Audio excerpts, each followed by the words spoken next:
Hello everyone, welcome to UPNL coaching. आज के इस सेशन में हम जनरल साइंस, सामान्य विज्ञान के फिजिक्स, भौतिक विज्ञान के चैप्टर गुरुत्व के अधीन गति, इंग्लिश में स्पीड अंडर ग्रेविटी चैप्टर को करेंगे। इससे संबंधित आज हम सभी एमसीक्यू जो कि प्रीवियस ईयर एग्जाम में आ चुके हैं उनको कवर करेंगे और जो आने वाले हैं जिनकी संभावनाएं हैं उनको कवर करेंगे। तो देर न करते हुए आते हैं आज के हमारे पहले क्वेश्चन पे।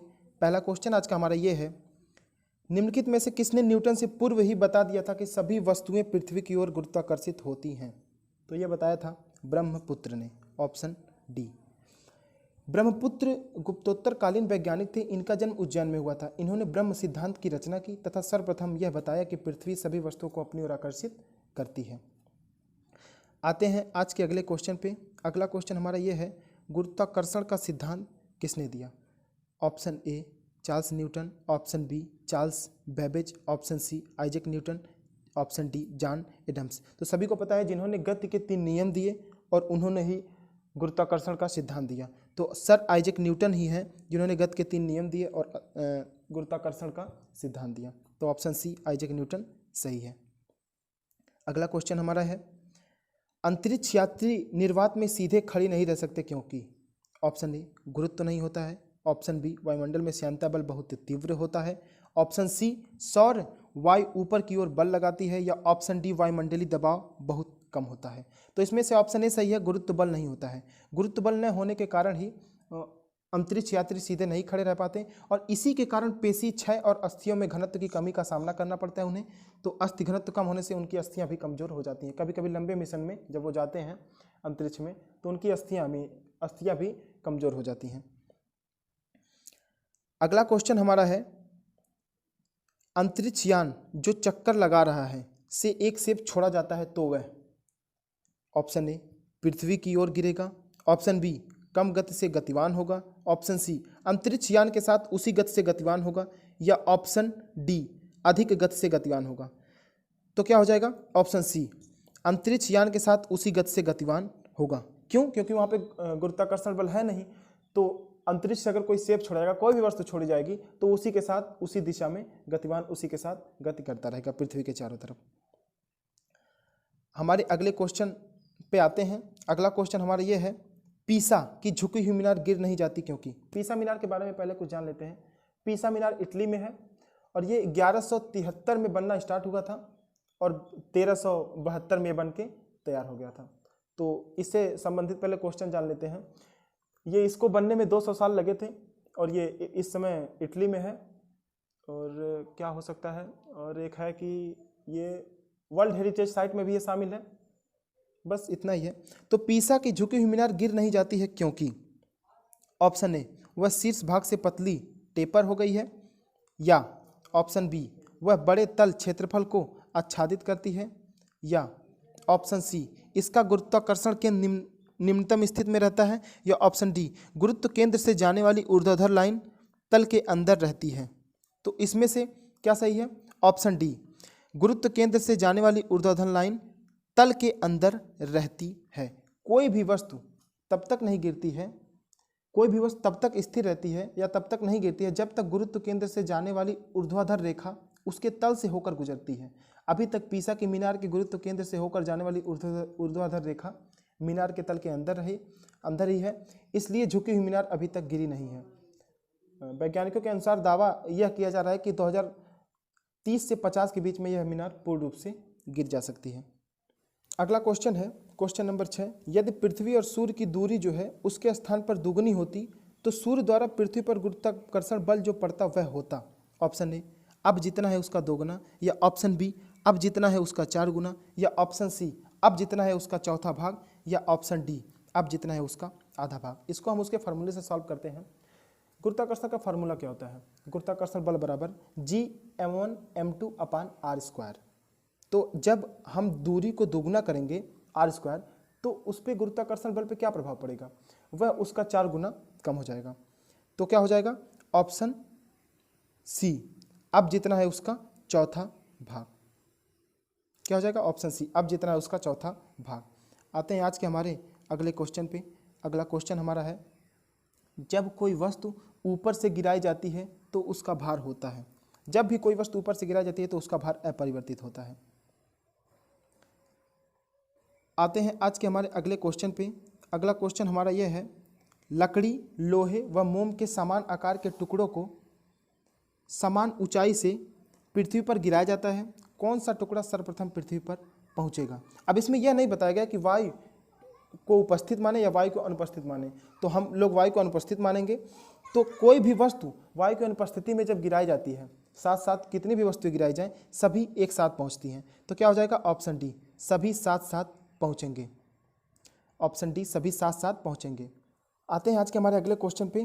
क्वेश्चन नंबर 9, हवा में लोहे और लकड़ी की समान भार की गेंद को समान ऊंचाई से गिराने पर क्या होगा।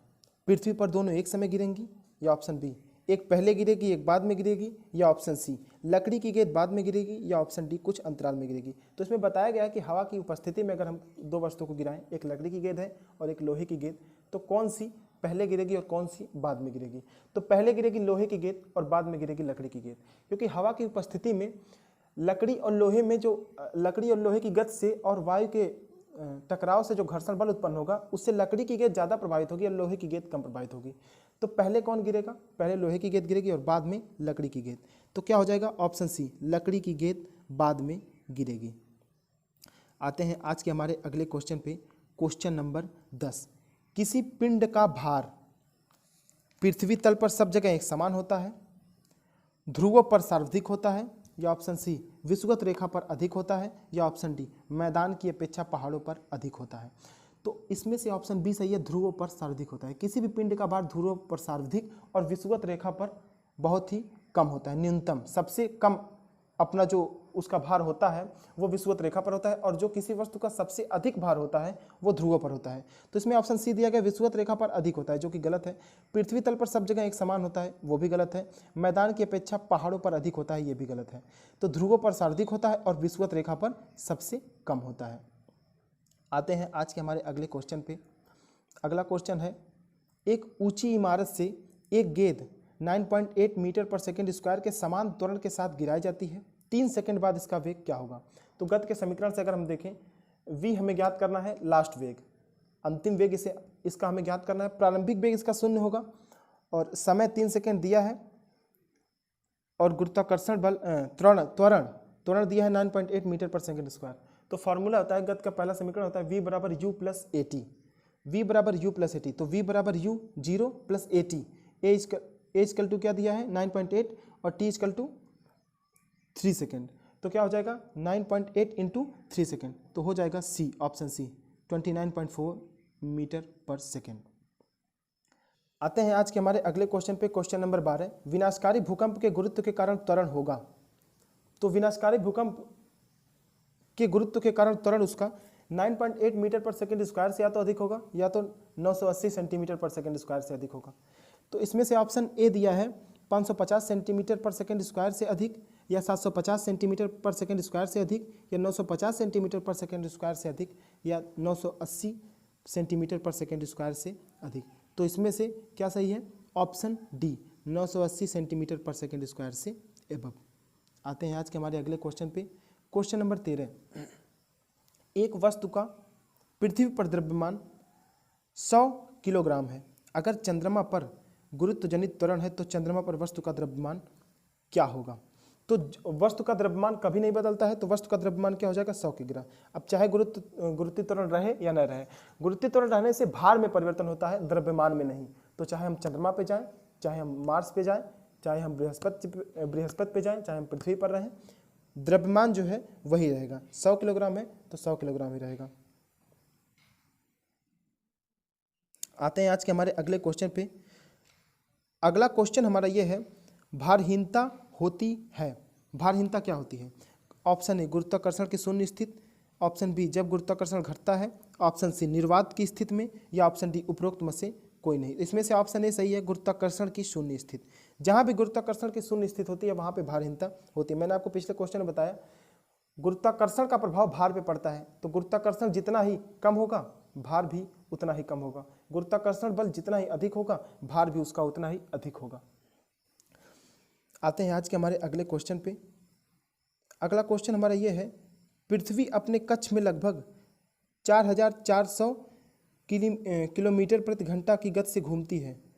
इस तेज गति को हम अनुभव नहीं करते क्योंकि ऑप्शन ए, पृथ्वी के आकार की अपेक्षा हम बहुत छोटे हैं, या ऑप्शन बी, अपने कक्ष में पृथ्वी की गति की अपेक्षा हमारी गति शून्य है, या ऑप्शन सी, संपूर्ण सूर्यमंडल भी चलायमान है, या ऑप्शन डी, पृथ्वी का गुरुत्वाकर्षण निरंतर हमें पृथ्वी के केंद्र की ओर खींचता है। यही सही है, ऑप्शन डी, पृथ्वी का गुरुत्वाकर्षण निरंतर हमें पृथ्वी के केंद्र की ओर खींचता है, जिससे हमें उसकी गति का एहसास नहीं होता। आते हैं आज के हमारे अगले क्वेश्चन पे। अगला क्वेश्चन है क्वेश्चन नंबर 16। यदि पृथ्वी का गुरुत्वाकर्षण बल अचानक लुप्त हो जाता है तो निम्न में से कौन सा परिणाम सही होगा?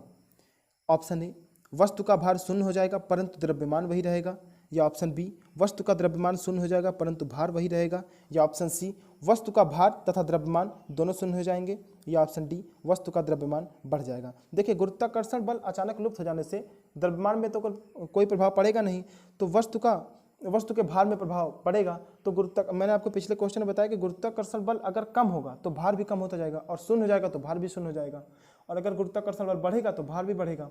तो इसमें से क्या हो जाएगा? ऑप्शन ए, वस्तु का भार शून्य हो जाएगा परंतु द्रव्यमान वही रहेगा। ऑप्शन ए सही है। आते हैं आज के हमारे अगले क्वेश्चन पे, क्वेश्चन नंबर 17। पृथ्वी के चारों ओर परिक्रमा कर रहे कृत्रिम उपग्रह इसलिए पृथ्वी पर नीचे नहीं गिरता क्योंकि पृथ्वी का आकर्षण, ऑप्शन ए, उतनी ही दूरी पर अस्तित्वहीन होता है, या ऑप्शन बी, चंद्रमा के आकर्षण से निष्क्रिय हो जाता है, जी नहीं, ऑप्शन सी, उसकी नियमित चाल के लिए आवश्यक गति प्रदान करता है, या ऑप्शन डी, उसकी गति के लिए आवश्यक त्वरण प्रदान करता है। इसमें से ऑप्शन डी सही होगा, उसकी गति के लिए आवश्यक त्वरण प्रदान करता है। देखिए, कोई भी कृत्रिम उपग्रह जब पृथ्वी के चारों चक्कर काटता है तो उस पर दो प्रकार के बल कार्य करते हैं। एक तो होता है केंद्रीय बल और दूसरा होता है प्रक्षोभ बल। केंद्रीय बल वो होता है जो गोलाकार पृथ्वी का गुरुत्वाकर्षण बल है, जिसके कारण उपग्रह अपनी गति के लिए आवश्यक अपकेंद्री त्वरण प्राप्त कर पृथ्वी की वृत्ति तथा दीर्घवृत्तीय कक्षा में परिक्रमा करता है और पृथ्वी पर नीचे नहीं गिरता है। और प्रक्षोभ बल वह होता है जो वायुमंडलीय कर्षण, पृथ्वी की गोलाई में त्रुटि और चंद्र एवं सौर गुरुत्वाकर्षण खिंचाव एवं सौर विकिरण के कारण उत्पन्न होता है। तो क्या हो जाएगा? ऑप्शन डी, उसकी गति के लिए आवश्यक त्वरण प्रदान करता है। आते हैं आज के हमारे अगले क्वेश्चन पे, क्वेश्चन नंबर 18। क्वेश्चन नंबर 18 क्या कहता है? एक भू उपग्रह अपने कक्ष में निरंतर गति करता रहता है। यह अपकेंद्र बल के प्रभाव से होता है जो प्राप्त होता है। तो यह अपकेंद्र बल कहाँ से प्राप्त होता है? तो यह अपकेंद्र बल प्राप्त होता है पृथ्वी द्वारा उपग्रह पर लगने वाले गुरुत्वाकर्षण बल से, जिससे वह पृथ्वी के चारों ओर उसी कक्षा में निरंतर गति करता रहता है। आते हैं आज के हमारे अगले क्वेश्चन पे, क्वेश्चन नंबर 19। प्रकृति के ज्ञात बलों को 4 वर्गों में विभाजित किया जा सकता है, जैसे कि गुरुत्व, विद्युत चुंबकत्व, दुर्बल नाभिकीय बल और प्रबल नाभिकीय बल। उसके संदर्भ में निम्नलिखित कथनों में से कौन सा एक सही नहीं है? इसमें हमको ये बताना है कि कौन सा कथन गलत है, कौन सा स्टेटमेंट रॉन्ग है। तो चलिए देखते हैं। ऑप्शन ए दिया है गुरुत्व चारों में सबसे प्रबल है। ऑप्शन बी दिया है विद्युत चुंबकत्व सिर्फ विद्युत आवेश वाले कणों पर क्रिया करता है। या ऑप्शन सी दिया है दुर्बल नाभिकीय बल विघटनाभिकता का कारण है। या ऑप्शन डी प्रबल नाभिकीय बल परमाणु के केंद्रक में प्रोटॉनों और न्यूट्रॉनों को धारण किए रखता है। इसमें से ऑप्शन ए सही है, यानी कि ऑप्शन ए का स्टेटमेंट गलत है, तो ऑप्शन ए ही सही है। गुरुत्व चारों में सबसे प्रबल है, जी नहीं, गुरुत्व चारों बलों में सबसे प्रबल नहीं होता है। सबसे प्रबल बल जो होता है प्रबल नाभिकीय बल होता है। तो क्या हो जाएगा? ऑप्शन ए सही है, यानी कि ये स्टेटमेंट गलत है तो हमको वही बताना है कौन सा ऑप्शन सही है। ऑप्शन ए सही है। आते हैं आज के हमारे अगले क्वेश्चन पे, क्वेश्चन नंबर 20। किसी लिफ्ट में बैठे हुए व्यक्ति को अपना भार, सॉरी ये गलत मिसप्रिंट हो गया है, ये भार है, भारत लिखा चुका है। किसी लिफ्ट में बैठे हुए व्यक्ति को अपना भार कब अधिक मालूम पड़ेगा? ऑप्शन ए जब लिफ्ट त्वरित गति से ऊपर जा रही हो। या ऑप्शन बी जब लिफ्ट त्वरित गति से नीचे आ रही हो। या ऑप्शन सी समान वेग से ऊपर जा रही हो। या ऑप्शन डी समान वेग से नीचे आ रही हो। तो इसमें क्या सही हो जाएगा? ऑप्शन ए जब लिफ्ट त्वरित गति से ऊपर जा रही हो तब व्यक्ति को अपना जो भार है सबसे अधिक मालूम पड़ेगा। अगर त्वरित गति से नीचे आ रही हो तो सबसे कम मालूम पड़ेगा। तो क्या हो जाएगा? ऑप्शन ए जब लिफ्ट त्वरित गति से ऊपर जा रही हो। आते हैं आज के हमारे अगले क्वेश्चन पे।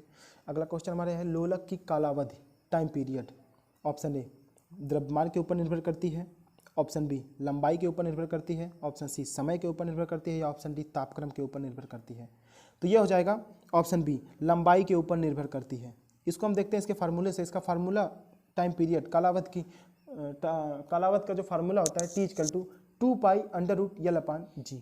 तो 2 पाई तो कांस्टेंट है और जी भी कांस्टेंट है। तो अब लंबाई के ऊपर निर्भर करेगा। अगर लंबाई घटेगी तो कालावध घटेगी, और अगर लंबाई बढ़ेगी तो कालावध भी बढ़ेगी। आते हैं आज के हमारे अगले क्वेश्चन पे। अगला क्वेश्चन हमारा ये है, क्वेश्चन नंबर 22। लोलक घड़ियां गर्मियों में सुस्त हो जाती हैं क्योंकि?